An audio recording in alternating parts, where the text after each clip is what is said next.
누가복음의 말씀을 계속 상고해 나오면서 1장 46절서도 56절에 보면 마리아가 증거를 듣고 하나님을 찬양하며 답변을 합니다. 마리아가 가로되 내 영혼이 주를 찬양하며 내 마음이 하나님 내 구주를 기뻐하였으면 그 계집종의 비천함을 돌아보셨음이라. 보라 이제 후로는 만세의 날을 복이 있다 일컬이로다. 능하신 이가 큰 일을 내게 행하셨으니 그 이름이 거룩하시며 국률하심이 두려워하는 자에게 대대로 이르도다.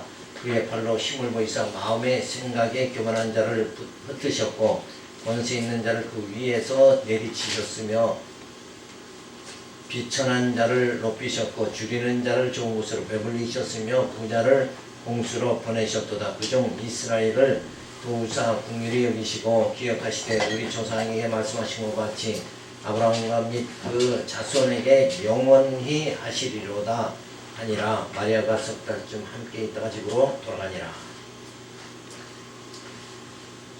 이스라엘 백성이 대망하던 메시아가 자신에 의해 이 세상에 인간의 몸을 입고 오심을 생각할 때 마리아는 하나님을 찬양하지 않을 수 없는 큰 기쁨을 맛보게 되어집니다. 그래서 하나님의 권능이 나타나죠. 교만한 자를 흩으시고 세상 권세 있는 자들을 내리치셨으며 비천한 자를 높이시고 줄이는 자를 좋은 곳으로 배불리시며 부자를 공수로 보내셨도다. 자, 예수님이 이 땅에 오심을 통해 가지고 이제 이 땅에 교만한 자를 다 낮추시고 오히려 가난하고 정말 여러 가지 힘든 사람들을 오히려 하나님께서 높이시는 그런 역사가 주어집니다.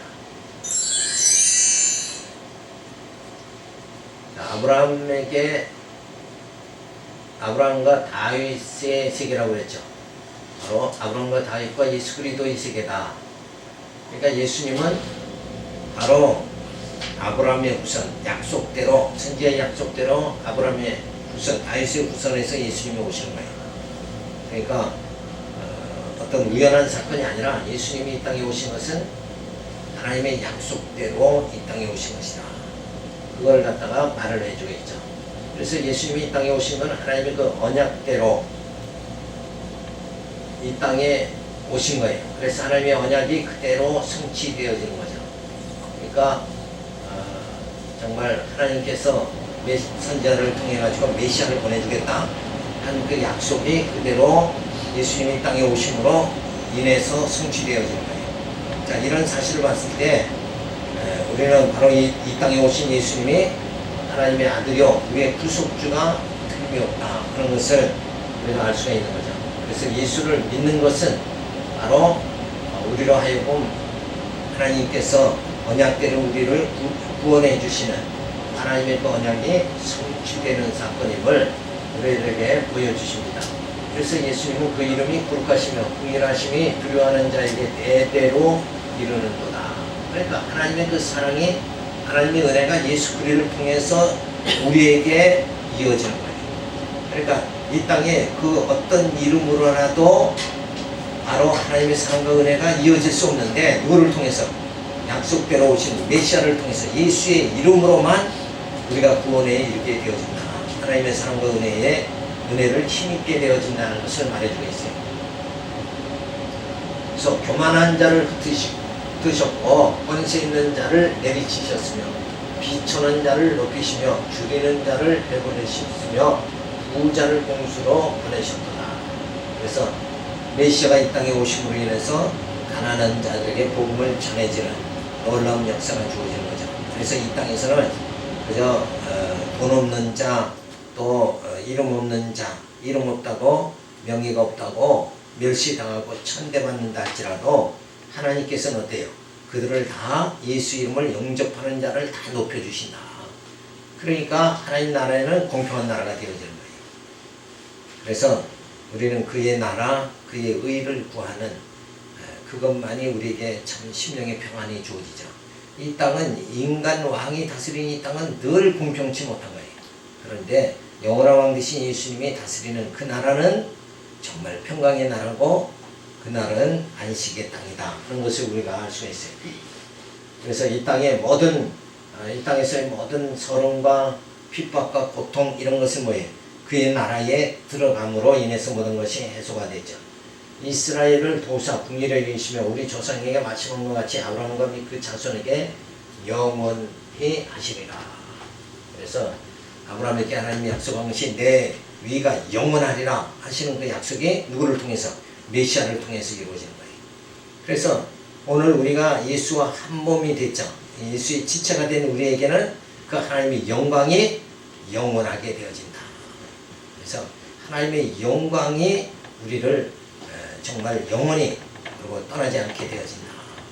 그래서 우리는 정말 내가 하나님의 언약의 백성이 되어졌다는 것을 생각할 적에 가장 마음이 든든하고 우리에게 기쁨이 주어집니다. 두 번째, 출생할 때의 증거가 1장 57절에 주어지는데 요한의 출생이 주어집니다. 자, 엘리사벳이 아들을 낳아서 이름을 요한이라고 부르게 되어집니다. 엘리사벳이 해산을 기한 저사 아들을 낳으니 이웃과 친척의 주께서 저를 크게 긍휼히 여기심을 듣고 함께 즐거워하였더라. 8일이 되면 아이를 할례하러 와서 그 부친의 이름을 따라 사가랴라고 하고자 하더니 그 모친이 대답하여 가로되 아니라 요한이라 할 것이라 하매 저희가 가로되 내 친족 중에 이 이름으로 이름한 이가 없다 하고 그 부친께 형용하여 무엇으로 이름하려 하는가 물으니 저가 서판을 달라 하여 그 이름을 요한이라 쓰매 다 기이 여기더라. 자, 이때도 자녀 아들 낳으면 그 자녀의 이름을 우리나라는 아버지 성을 따르잖아요. 그러니까 이때도 아버지 성을 따라가지고 이름을 져야 되는데 그렇게 하려면 뭐예요? 스가랴 또 뭐라고 이렇게 붙여야 되겠죠. 근데 스가랴 이렇게 성을 쓰니까 결국 뭐예요? 그렇게 하면 안 된다 하고 엘리사벳이 요한이라고 해라. 그러니까 친족 중에 그 이름이 그렇게 이어지질 않죠. 그래서 이 엘리사벳 사가랴에게 물으니까 서판을 가지고 아직 벙어리가 됐죠. 그 벙어리가 돼 있으니까 지금 글자를 써서 요한이라고 써주면서 세례 요한의 이름을 짓도록 그렇게 만듭니다. 자, 엘리사벳이 해산을 기한 자사 아들 낳고 요한이라고 부르게 되었어요. 그것이 하나님의 섭니다. 율법과 선지로서의 마지막 사명을 다하게 하시고 복음 시대로 들어가도록 이미 작정하신 가운데 구속의 사역을 진행하시는 거예요. 그러니까 세례 요한은 마지막 그 선지자로 이 땅에 온 거죠. 그래서 세례 요한이 죽음으로 인해 가지고 그 다음에는 뭐예요? 복음 시대가 열리는, 그래서 한 시대를 마감하는 것, 이것이 바로 세례 요한으로 주어지는 거예요.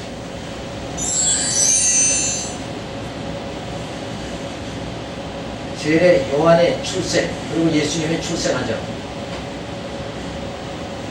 바로 예수님의 출생은 출생 전 6개월 전에 세례 요한이 출생을 하고 그 다음에 예수님이 출생하죠. 그래서 세례 요한 때까지, 예수님 출생하기 전까지가 율법과 선지의 시대다. 그래서 늘 그 율법과 선지의 시대로 우리가 하나님 말씀 선지자를 통해서 듣고 하나님을 경외하는 그런 시대가 되어졌지만 이제 예수님의 오심을 통해 가지고 그 율법과 선지 시대가 전부 맞춰지게 되어지는 거예요. 문제는 뭐냐면 이렇게 예수님의 시대가 왔는데도, 시대가 바뀌었는데도 불구하고 여전히 예수님 당시에 바리새인들은 어때요? 율법주의, 율법 시대로 살아가고 있는 말이죠. 그래서 많은 계명들, 장로의 유전들을 만들어가지고 거기에 규범 속에 살게 만든다. 그래서 기독교가 아직도 우리나라도 어때요? 10계명을 지켜야 된다. 자, 이렇게 하면서 우리가 그 규범에 따라서 신앙생활 하도록 이렇게 하지만 예수님이 오셔서는 복음시대, 예수님이 내가 새 계명을 주노라 그랬잖아요. 그 새 계명이 바로 규범이 아니라 꼭 뭘 해야 된다, 살인하지 말라, 가늠하지 말라, 이렇게 뭘 명령해서 지키는 요런 그것이 이제 규범이잖아요. 그런 생활하는 것이 아니라 예수님 시대는 어떻게 생활해요? 새 계명 안에서는 사랑의 계명이란 말이에요. 그러니까 어떤 규범의 그 법에 따라서 움직이는 것이 아니라 우리 마음속에 성령이 사랑의 마음을 주니까 그 사랑으로 형제 사랑이 나타나요. 살인하고 간음하고 이런 것들이 다 없어져 버리고 마는 거예요. 그래서 지금 우리가 진리 안에서, 진리는 우리를 자유케 하잖아요. 그러니까 규범에서 완전히 자유함을 받아서 진리 안에서 우리가 자유함을 받고 살아가는데, 그러면 아무 규범이 없느냐? 규범이 없느냐? 규범은 없죠. 근데 뭐가 있는 거예요? 사랑이라는 게 있다.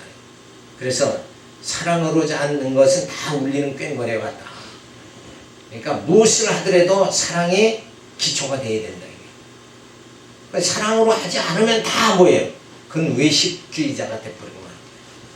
그러니까 우리가 지금 기준은 뭐예요? 우리 복음시대의 기준은 세 계명, 사랑이다. 그리스도의 법, 사랑이죠.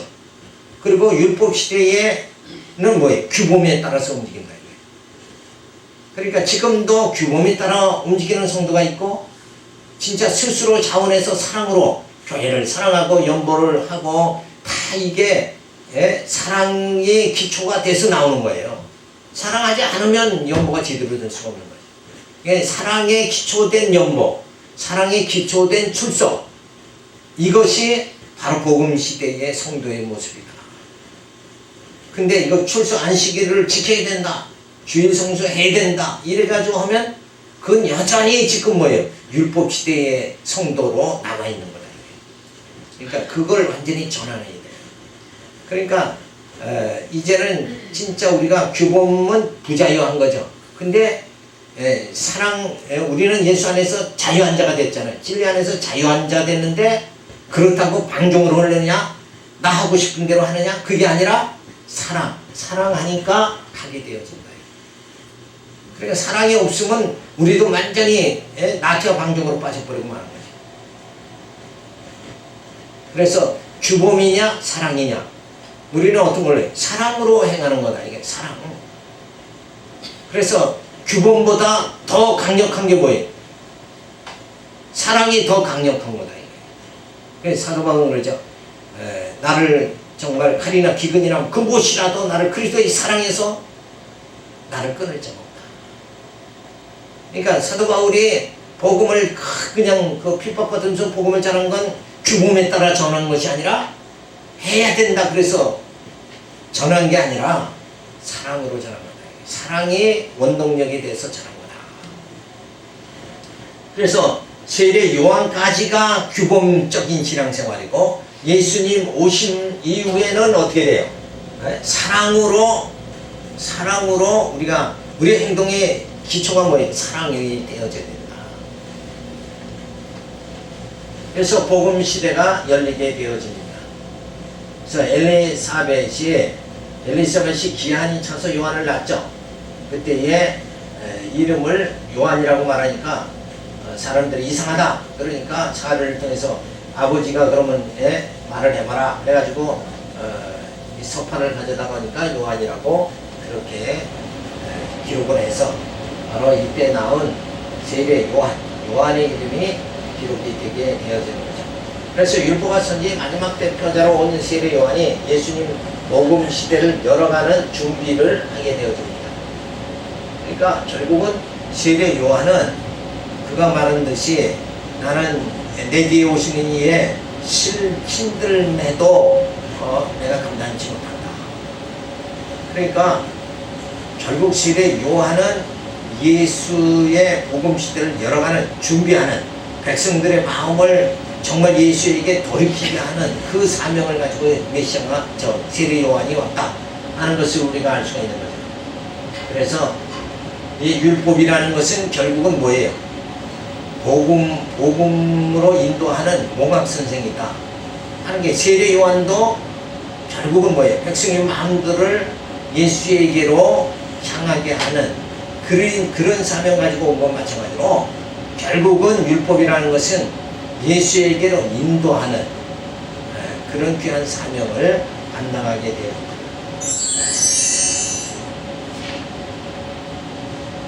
그래서 이렇게 여기가 샤가랴죠. 엘리사벳이고 바로 세례 요한이 잉태되고 이름을 서판에 기록을 해서 요한이 다 이렇게 적게 만듭니다. 서판에 요한이라고 적죠. 자, 사가랴의 입이 열려서 하나님을 찬양하니 두려워하게 하는 장면이 주어지는데, 이에 그 입이 곧 열리고 혀가 풀리며 말을 하여 하나님을 찬송하니 그 근처에 사는 자가 다 두려워하고 이 모든 말이 온 유대 산중에 두루 퍼지매 듣는 사람이 다 이 말을 마음에 두며 가로되 이 아이가 장차 어찌 될꼬 하니 이는 주의 손이 저와 함께 하심이로라. 사가랴가 벙어리가 된 것은 건성아 이를 낳게 되리라 한 말씀을 의심함으로 벙어리가 되게 해요. 하나님의 섭리를 알게 하는 증표로 벙어리의 표적을 보여주신 것은 예수가 그리스도이심을 알게 해주시려는 하나님의 섭리입니다.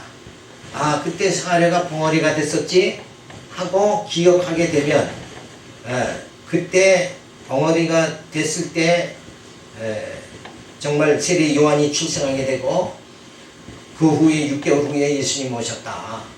그런 모든 일련의 사건들이 뭐예요? 바로 예수님이 하나님의 아들이다. 이거를 증거해주는 증표가 되어지는 거예요. 그래서 이 성경에는 이렇게 늘 확실한 증표, 표적이 늘 주어지는 거죠. 왜 그런가? 후대 사람들이 또 믿지 못하잖아요. 그러니까 이런 증표는 뭐예요? 뭘 주기 위해서요? 믿음을 주기 위해서 증표가 주어진다. 그러니까 예수님이 이 땅에 오셔서 많은 표적을 행하신 것도 예수님 자신 누구라고 메시아다 하는 그 믿음을 우리들에게 주기 위해서 그런 표적을 행하신 거예요. 그런데 우리는 늘 성경을 보면서 예수가 메시아다는 그 믿음을 가지려고 힘쓰는 것이 아니라 그저 내게 무엇을 하나님 막 이렇게 주시는 것만 기도하고 그게 응답되면 믿음이 있는 것 같이 그렇게 생각한다. 그게 아니에요. 육신의 일을 말하는 것이 아니라 영적인 일을 말하는 거죠. 바로 예수가 메시아임을 우리가 확실하게 믿는 것은 뭐예요? 바로 어디로 연결되는 거예요? 내가 구원받느냐 못 받느냐로 연결되는 거예요. 그러니까 예수를 믿음으로 구원받잖아요. 근데 예수를 믿는 그것은 뭐예요? 예수가 과연 하나님의 아들이냐? 그 증거가 있어야 믿을 거 아니냐? 그래서 우리는 성경에서 그 증거를 다 확인하는 거예요. 그 말씀을 배운다는 것은 그 증거가 뭐냐? 그리고 예수가 메시아라고 그러면 진짜 예수가 메시아인 증거가 뭐냐? 이걸 성경에서는 다 보여주잖아요. 이사야가 예언한 대로 장차 메시아가 오면 소경의 눈을 뜨게 하고 문둥병을 고치고 안진뱅이를 일으키고 또 가난한 자의 복음을 전하고 죽은 자를 살린다. 그럼 그런 증거가 나타나면 그건 누구다? 메시아다. 이러고 우리가 믿는 거예요. 근데 그 메시아를 믿는 게 왜 중요한가? 예수를 믿음으로 구원받기 때문에 중요하다 이거예요. 예수가 메시아다 확실하게 믿어져야 우리가 구원받는다 이거예요. 그러니까 예수가 메시아다는 것은 내가 막바로 뭐예요? 구원받는 거와 직결되는 거다. 내가 영원한 생명을 얻느냐, 영생함을 받느냐 못 받느냐는 뭐가 확인돼야 돼요? 예수가 메시아임을 확인되면은 그때 다 해결돼 버리고 만다. 그래서 성경은 계속해서 우리를 하나님의 택한 백성들을 영생에 이르게 하고자 하는 하나님의 근본 뜻이 이루어지도록 하기 위해서 메시아를 성경은 계속 증거해 준다. 근데 우리는 메시아라는 그 확인하고 증거 이거를 관심을 갖는 것이 아니라 예수 믿고 건강하고 사업이 잘 되고 이쪽으로만 생각합니다. 그러다 보니까 결국 한국 기독교는 자꾸 오염돼 버리고 예수를 안 믿어도 뭐예요? 예수를 안 믿어도 부자 되고 잘 살고 잘 먹고 하니까 건강하고 하니까 예수가 종교가 필요 없게 돼버리면 안 돼요. 그러니까 그런 걸로 자꾸 얘기를 하면 안 된다. 진짜 우리 영원히 구원받고 우리가 구하람을 받을 수 있는 것은 바로 누구를 통해서? 메시아를 통해서만 주어진다. 그 차원을 좀 달리해야 된다 하는 것을 우리가 생각할 수가 있죠. 그래서 벙어리 되었던 사가랴가 말을 하며 하나님을 찬송하니 모든 되어진 일들이 온 유대에 퍼지게 되어진다. 그러니까 늘 이런 사건들이 주어지는 거예요. 이 사건이 주어지지 않으면 사람들은 곧 잊어버리고 맙니다. 그래서 이스라엘 백성들이 애굽에서 종살이하고 광야 땅을 밟죠. 그때에 가는 곳마다 뭘 쌓아요? 돌무더기를 이렇게 쌓는 거예요. 그러면 그 자녀들이, 후대의 자녀들이, 아버지 저거 왜 저렇게 돌무더기를 저기 쌓아놨어요? 그러면 저는 우리 조상들이 저 애굽에서 400년간 종살이하고 해방돼서 나와서 이 광야 땅을 밟을 때 출애굽한 해방된 그 하나의 표적이다. 표식으로 저렇게 쌓아놓은 거다. 그러면서 그 후대에 계속 그 하나님이 어떻게 섭리하셨는가 그걸 기억나도록 하기 위함이죠. 그러니까 우리가 성경을 선고한다는 것은 바로 메시아가 누군가, 메시아가 바로 예수가 그리스도다 하는 것을 확증하는 거예요. 그리고 그걸 잊어버리지 않도록 성경의 모든 증거들을 갖다가 우리가 기억을 하는 이런 작업이 바로 우리 신앙생활이다. 신앙생활의 가장 중요한 거죠. 자, 세례 요한의 출생이 주어지고 예수님의 출생이 주어지죠. 그래서 6개월 전에 바로 세례 요한은 율법과 선지 시대의 마지막 선지자고 예수님 오심으로 복음 시대가 열립니다. 자, 엘리사벳이 기한이 차서 요한을 낳게 되어지니까 사가랴가 요한이 출생하자 말을 하게 되어지죠. 그래서 사가랴가 덩어리가 되었다가 말을 하게 하신 것도 예수가 그리스도임을 알게 해주시는 하나의 중요한 사건이다. 결국은 예수님이 메시아다. 이거를 성경은 계속 증거해주고 있는 그런데 마태, 마가, 누가, 요한이 결국은 예수가 누구라고 증거하는 거예요? 메시아다. 이걸 증거해준 거예요. 그 메시아는 바로 영원한 왕으로 오시고 그래서 우리의 심령을 통치해 주시고 영원한 제사장으로 오셔서 우리의 모든 죄를 다 사해 주시고 그리고 참 선지자로 아버지께 우리를 인도해 주시는 영원한 참목자 되심입니다. 그래서 우리를 그 하나님의 신령한 나라로 우리를 인도해 주시는 그분이 바로 메시아 예수 그리스도다 하는 것을 가르쳐 주는 사건으로 성경은 초점을 맞추고 있는 거예요. 그러니까 초점이 누구에게 맞춰 있는 거예요? 온 성경은 예수에게 맞춰져 있는 거예요. 구약도 예수, 신약도 예수에게 맞춰져 있다. 그래서 우리가 정말 예수가 어떤 분이신가 바로 깨닫는다는 것, 이것이 곧 내가 영생함에 이르게 되는 귀한 우리들에게 하나님의 귀한 선물이 주어지게 되어집니다. 그래서 예수가 중요한 거죠. 예수를 믿는다는 것이 왜 그렇게 중요한가? 내가 멸망당하느냐 영생함을 받느냐 이런 귀한 우리들에게 갈림길이 주어지기 때문에 그렇죠. 1장 67절부터 79절은 사가랴가 구약을 들어 구속주 오실 것을 예언합니다. 그 붙인 사가랴가 성령의 충만함을 입어 예언하여 가로되 찬송하리로다. 주 이스라엘의 하나님이여 그 백성을 돌아보사 속량하시며 우리를 위하여 구원의 뿔을 그 종 다윗의 집에 일으켰었으니 이것은 주께서 예로부터 거룩한 선지자의 입으로 말씀하신 바와 같이 우리 원수에게서 우리를 위하는 모든 자의 손에서 구원하시는 구원이라. 우리 조상을 긍휼히 여기시며 그 거룩한 언약을 기억하셨으니 우리 조상 아브라함에게 맹세하신 맹세라. 우리로 원수의 손에서 건지심을 입고 종신토록 주의 앞에서 성결과 의로 두려움 없이 섬기게 하리라 하셨도다. 이하여 내가 지극히 높으신 이의 선지자라. 일컬음을 받고 주 앞에 앞서가서 그 길을 예비하여 주의 백성의 그 죄사함으로 말미암는 구원을 알게 하리니 이는 우리 하나님의 긍휼을 인함이라. 이로써 돋는 해가 위로부터 우리에게 임하여 어둠과 죽음의 그늘에 앉은 자에게 비치고 우리 발을 평강의 길로 인도하시리로다. 자, 사가랴에게 찬양이 주어지죠. 조상에게 언약한 대로 메시아를 보내주실 것을 찬양하며 요한이 주에게를 예비할 것을 말해줍니다. 그러니까 사가랴의 찬양이 뭐예요? 약속대로 메시아를 보내주신다고 하셨는데 그 선지자들의 예언대로 메시아가 이렇게 앞으로 오십니다. 메시아가 오십니다. 이걸 증거해 주는 거죠.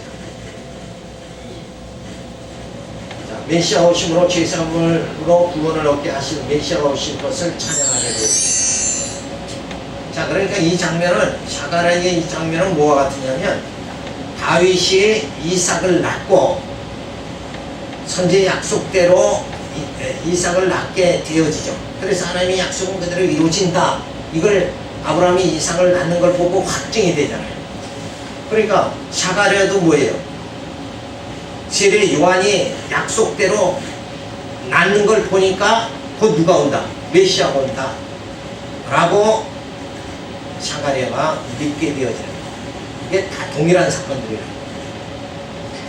그러니까 우리가 성경을 통해서 정말 하나님의 보내심을 받은 자 메시아가 어떤 분인가, 이거를 우리가 살펴보는 거, 우리가 늘 거기에만 관심을 가져야 된다. 근데 우리의 관심이 물질이나 권력이나 명예나 건강이나 이런 데 다 관심을 가지고, 세상 사람은 거의 온통 거기에다 관심을 가지고 살아요. 우리의 관심은 늘 우리의 초점이 어디로 맞춰져야 돼? 메시아에게로 맞춰야 돼. 앉아도 메시아, 서도 메시아. 사나 죽으나 오직 메시아만을 생각을 해야 된다. 그것이 바로 내가 사는 길입니다. 그래서 오직 우리의 구원이 누구를 통해서만 주어졌나요? 메시아를 통해서만 주어졌다.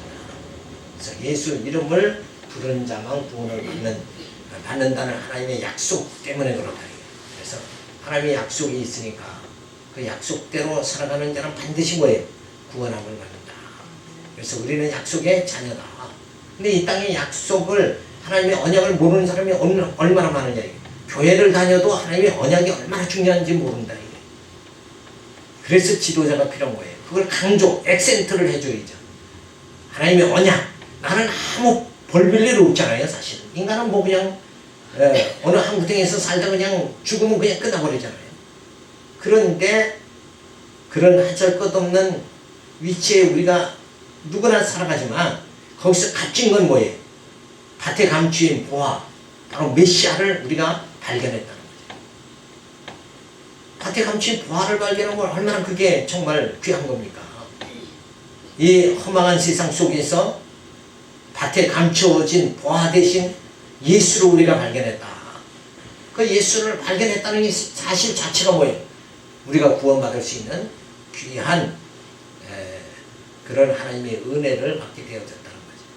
그래서 얼마나 우리가 늘 그저 우리의 관심이 메시아에게 향해 있어야 된다는 것을 알 수가 있죠. 그래서 아브라함과 다윗과 예수 그리스도의 세계가 주어지죠. 그래서 언약하신 대로 예수를 통해서 성취하신다. 그래서 예수님은 이 땅에 어떻게 하나님의 언약을 성취하시는가? 하나님의 언약이 결국은 아담과 그리고 노아와 아브라함에게 주신 3대 언약이 뭐예요? 번성, 정복, 통치죠.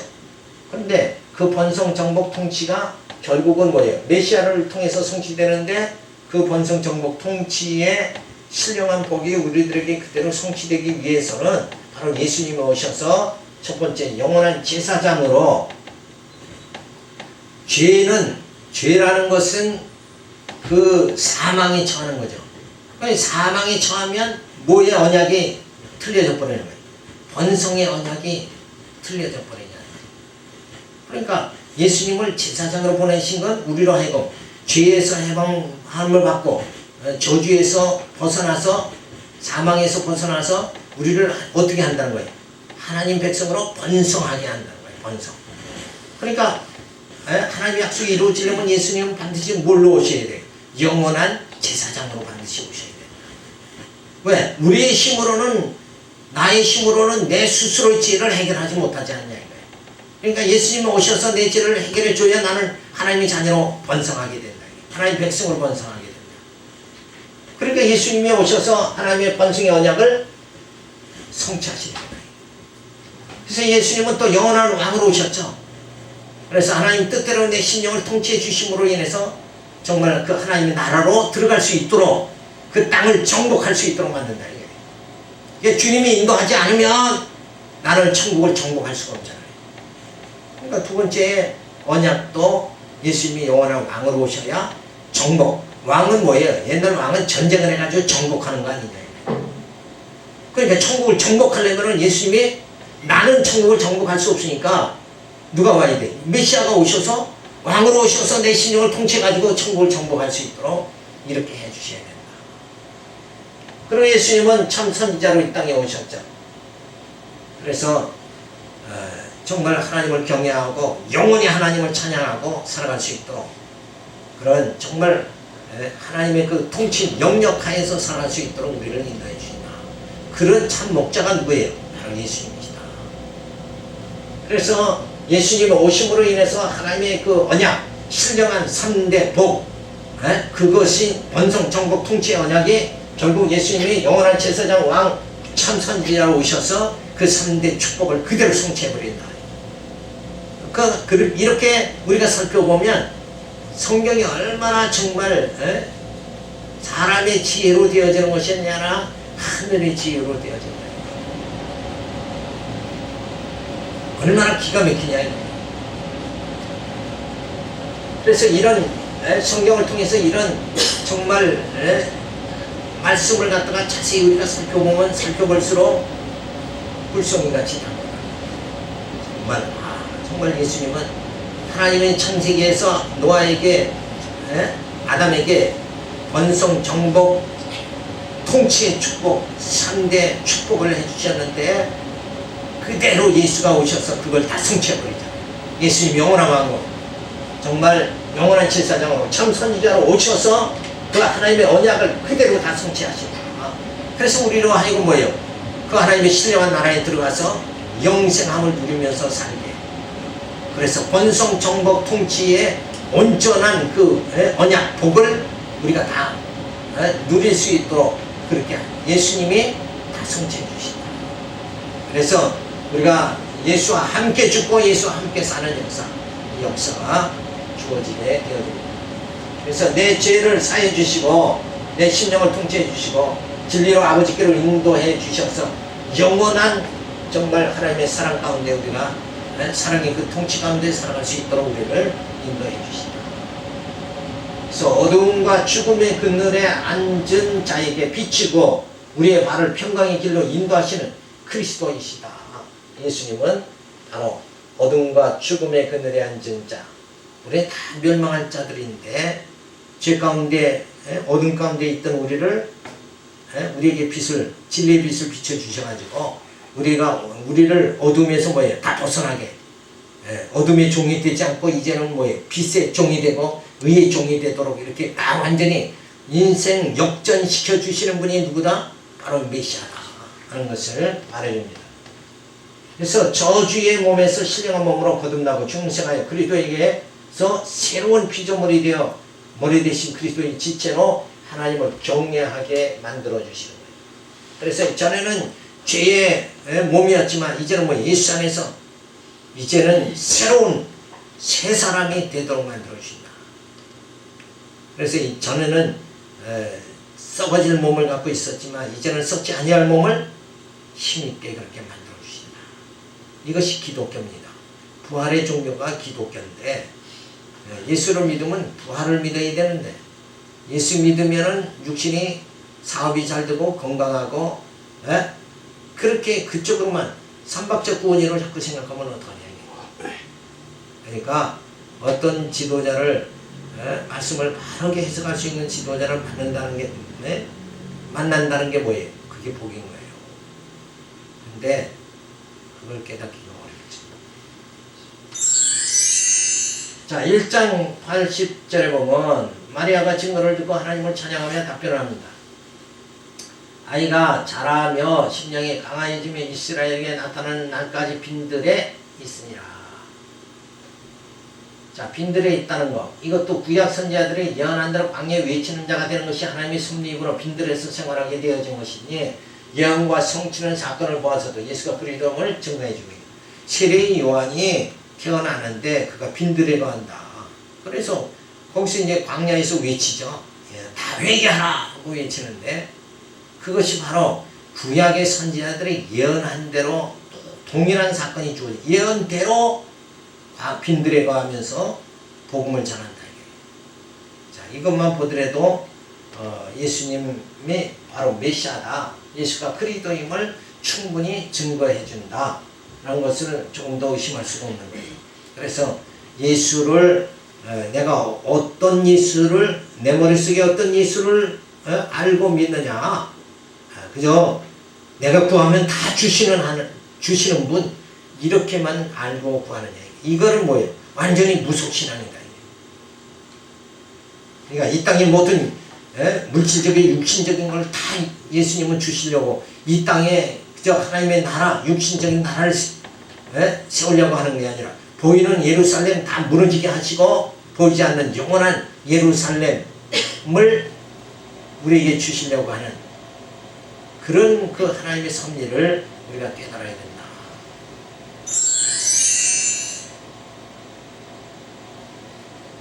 그래서 예수님 오시기 700년 전에 이사야 선지자가 예언을 하죠. 이사야 40장 3절에 보면 광야에 외치는 자의 소리가 있어 가로되 너희는 주의 길을 예비하라 그의 첩경을 평탄케 하라는 예언이 주어집니다. 그러니까 이 예언대로 세례 요한이 와서 광야에서 외친다 이거예요.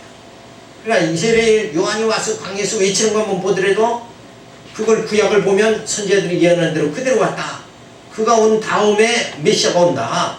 그러니까 그 세례 요한 뒤에 오시는 이가 누군가? 바로 메시아다, 그리스도다. 이런 것은 너무나도 분명하다.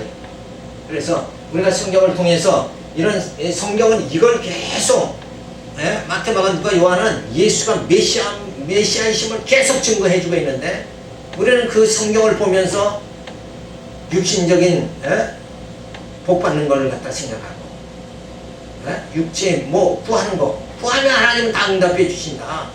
구하지 않았기 때문에 그렇다 이러고 외친다 그러면 그러니까 예수님도 뭐예요? 아버지의 뜻대로 하옵소서 그랬잖아요. 그러니까 아버지 뜻대로 구해야 되는데 그냥 무조건 구하면 된다. 무조건 목욕 제기하고 손 빌면서 구하는 거 이게 완전히 무속신앙이에요. 그렇게 그저 자기 구하는 대로 뭐든지 다 준다. 자기 소원을 비는 게 기독교다 이렇게 생각한다 그러면 그건 잘못된 거죠. 그거는 하나님의 존재하심을 깨닫지 못해서 그래요. 가정에서도 그렇잖아요. 자녀들이 구한다고 해서 부모가 다 주는 건 아니잖아요.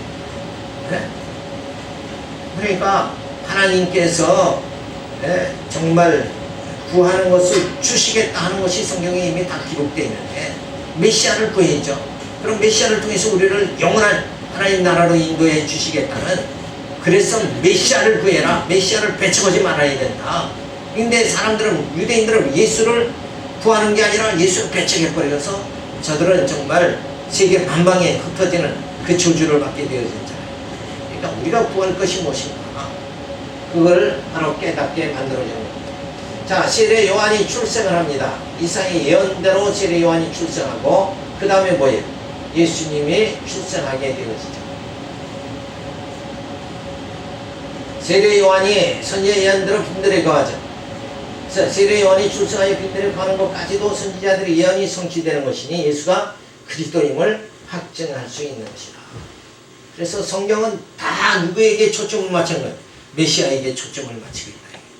근데 우리는 성경을 보면서 메시아로 초점을 맞추는 게 아니라 나의 잘됨, 그죠? 나의 성공, 여기에다가 맞춰버린다. 이게. 그래서 이게 방향이 잘못됐으니까 우리가 성경을 바로 보고 정말 왜 예수가 그렇게 성경을 계속 말해 초점 맞추고 중요히 여기는가? 나는 예수님이 안 오시면 나는 죄로 인해 멸망당하잖아요. 죄값은 사망이니까. 근데 나를 구원하시기 위해서 예수를 보냈는데 구원해 주시는 그 예수를 우리가 발견하지 못한다 그러면 우리는 뭐예요? 바로 여전히 멸망당하는 백성으로 남아있을 수밖에 없다. 그래서 뭐가 핵심이냐? 내 삶에 정말 가장 귀중한 것이 뭐냐? 핵심이 뭐냐? 그게 밭에 감춘 보화와 같이 바로 보화 되신 예수님이다. 이거를 우리가 깨달아가야 됩니다. 자, 두 번째로 예수의 출생이 2장 1절부터 40에 주어지죠. 마리아가 베들레헴에서 마다들을 낳아 부유의 누이입니다.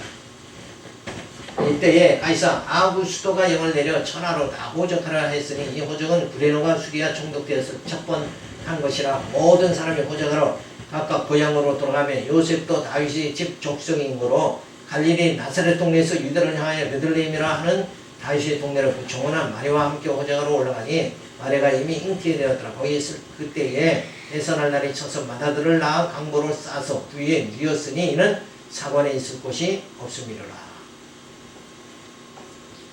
자, 가이사 아구스도가 영을 내려 천하에 호적하라고 함으로 마리아가 나사렛에 살다가 출산을 해야 하는데 베들레헴으로 올라가게 하는 것도 하나님의 섭리인 것이다. 예수님의 탄생이 베들레헴에 올라와서 해산할 곳을 찾지 못해 부위에서 예수를 출산하게 되었습니다. 자, 나사렛 지금 예수의 어머님 마리아가 지금 어디 있는 거예요? 나사렛에 있죠. 근데 이제 출산할 때가 막 갖고 와져 가는 거예요. 그런데 만약에 아구스도가 호적을 하라 하는 명령이 나지 않으면 어디 있겠어요? 나사렛에서 그냥 아이를 낳을 거 아니냐 이거예요. 근데 구약에서는 어디서? 메시아가 어디서? 베들레헴에서 나신단 말이에요. 그러면 구약의 예언이 안 맞게 되죠. 그러니까 이 찰나에 구약의 예언대로 총독 아구스도가 호적하라 하고 명이 나니까 이 임신한 마리아가 어디로 가요? 베들레헴으로 올라갑니다. 그래서 거기 올라가니까 뭐 아이 낳을 장소가 없죠. 여관은 다 꽉 찼고 그러니까 구유에 누여가지고 아이를 낳게 되어진다. 그러니까 요런 뭐 역사의 모든 것이 결국은 뭔가 그걸 역사를 누가 주관하는 거예요? 하나님이 주관하시는 거다. 그래서 메시아가 이 땅에 오시는 그걸 더 확증적으로 드러내주는 거예요. 이렇게 성경은 아주 심혈을 기울여서 그 장면마다 전부 잉태서부터 잉태되기 전에 세례 요한의 사건을 통해서 또 잉태하고 이런 사건들을 통해서 전부 증거해 주는데 우리의 관심은 예수를 믿는데 나의 잘됨을 나의 유익을 이걸 위해서 예수를 믿는다. 사업하는 사람은 큰 교회 나가서 사업에 유익이 주어지도록 믿고 이런 것이 얼마나 어리석은가 우리가 알 수가 있는 거죠. 그래서 이 나사렛에서 나사렛이라는 동네에 와서 사니 이는 선지자가 하신 말씀이 나사렛 사람이다 칭하리라 하심을 이루려 하십니다. 그런데 호적을 하는 명이 떨어져서 베들레헴으로 올라오게 되어지죠. 그러니까 이런 사건들이 이것이 우연이 되는 것이 아니라 이걸 다 역사를 누가 하나님이 그냥 그렇게 이끌어 나가시면서 누구를 증거하는 거예요? 메시아를 증거하는 거다. 그래서 베들레헴에서 출산하는 사건이 주어집니다. 그래서 베들레헴에서 부위에서 예수님을 아시죠. 자, 오늘 여기까지 우리가 살펴가면서 정말 이 성경은 전부 초점이 메시아에게 맞춰져 있다. 성경은 누구에게 대해서 말했느냐? 내게 대해서 다 말했다. 그러니까 우리는 신앙생활하면서 늘 누구에게 초점을 맞춰야 돼요. 예수에게 초점을 맞춰야 되고 내 육신의 정욕이 예수와 함께 죽고 예수와 함께 살아. 그래서 그리스도의 지체가 되어지는 그리고 하나님의 형상을 닮아져가는 그런 생활에 초점을 맞춰야 됩니다. 그래서 하나님께서 우리를 구원해 주신 하나님의 섭리가 메시아를 통해서 이루어진다는 것을 우리가 생각할 때 하나님께 감사와 찬양과 영광을 돌려야 됩니다. 기도하겠습니다. 오늘의 감사를 드립니다.